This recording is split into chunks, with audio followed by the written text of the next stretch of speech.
Welcome to the Jaguar King podcast. I'm your host, Armin. I talk everything Jaguars football, usually in tiers. So if you like anything Jaguars or anything NFL related, please hit the subscribe button. Please hit the like button. It really helps my channel grow. And without further ado, in this week's episode, Jake Luton, he went full tank mode.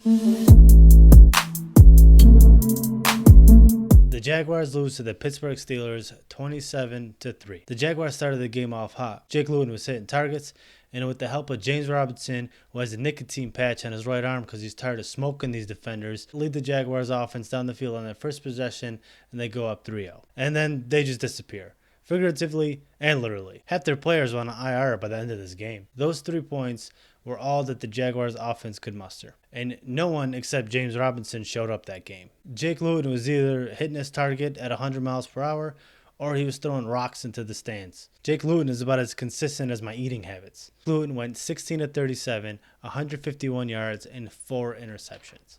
After the game, when he was asked about his performance, Jake Luton said, "Yeah, it's been a while." Wait, you've done this before? Dude, don't ever admit that. Just deny. That's like being asked if you shit your pants as an adult. Of course you've done it, but don't admit it to anybody. Jake Luton's first interception was bound to happen. He's been having trouble finding throwing lanes. He's been deflected a lot. Even though he's 6'6", it got popped up in the air right into Minkah Fitzpatrick's hands, and he had a good return off it. The second interception, he missed Tyler Eifert by a mile, right into Edmonds' hands. And this was before the half. Luckily, the Steelers didn't capitalize on it. Big Ben went full Roethlisberger on this. With 9 seconds left, a timeout and field goal range, he dropped back to pass and said, "Fuck it." Claypool's down there somewhere, launches an ill-advised pass, intercepted by Daniel Thomas, who then returns it. I'm thinking he's about to return it for 6 until he falls flat on his face.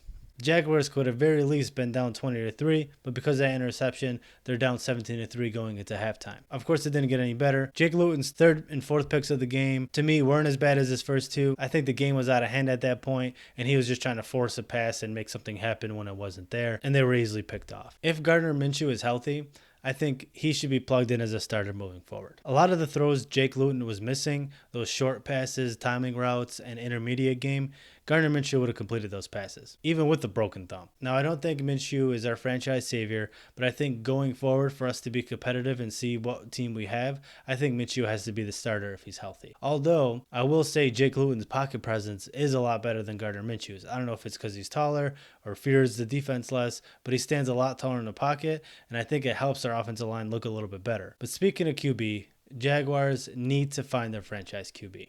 I'm tired of our best player being a running back. Even though we had good years with Freddie T, MJD, and even Leonard Fournette as a rookie, it really led us nowhere. We need our franchise QB to be our best player, not the second or third best player, because ultimately that's what defines a franchise more than anything in the NFL. It's like going to watch a new Batman movie and all they're talking about is Robin. We want to watch Batman kick the shit out of people. We don't want to watch some guy in green tights and a stupid comb over. And I know that the Jaguars need a lot more than just a franchise QB to fix all the problems that they have. But we need to take a chance at one of the top guys coming out in the draft.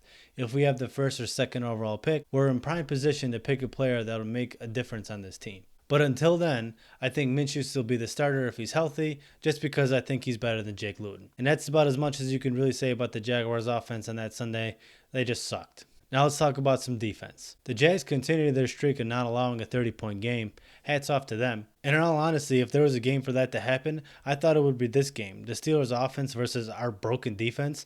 And not just broken because they suck, but broken because literally their bones were freaking breaking out there. We were playing without our 2 starting corners, and we were down to a rookie in Chris Claybrooks, Trey Herndon, who got demoted, to be on the outside covering Juju and Mapletron. Josh Allen went down with a knee injury, and then Andrew Wingard came in at safety for Daniel Thomas, who was already our backup safety, and we all know what Andrew Wingard brings to the table. During that game, it seemed like if you made it out alive on defense, you did your job. In the first quarter, we played pretty well. We forced some errant throws from Big Ben. We stopped their rushing attack, but of course the inevitable happened, and the Steelers started to separate from the scoreboard. And I honestly think Deontay Johnson had more receptions than Jake Luton had completions this game. It was what we expected as Jag fans. Even though we always play the Steelers well, we're not always 1-8. and we're just a really bad football team this year. And if there was one game to put the nail in the coffin for this front offense, I think it was this one. We look completely unprepared, and at one point, we had like one of the most embarrassing things I've ever seen on a football field. On a 3rd and 1, we decide to not run with James Robinson. We drop back. We take a 5-step drop against a really good defense. On 4th and 1, we bring out the punt team, and then the punt team takes the delay of game, and then we bring out the offense on 4th and 5 as if we're going to go for it. And then Jake Luton is just staring at Doug Marrone like, wait, I thought we were tanking. And then all of a sudden the punt team comes back on. Literally everyone was confused. It made zero sense. And I just rambled, but the Jaguars need a fresh start. I think the coaches are in over their heads. Doug Marrone will most likely have his job until the end of the season, but the elephant's in the room, and it's in there harder than the fucking African safari. Thank you all for watching. Thank you for all those who have subscribed to my channel. Your support means a lot to me. Leave a comment down below what you thought of this Steelers game. Did it go as you expected? Did you expect the Jags to play tougher? Let me know what you think of our quarterback situation. Should we continue with Jake Luton, or should we throw Gardner Minshew back in there? Thank you for sticking around for my horse shit. Please don't forget to hit the like button and subscribe button. And I'll see you all next week when we preview the Browns.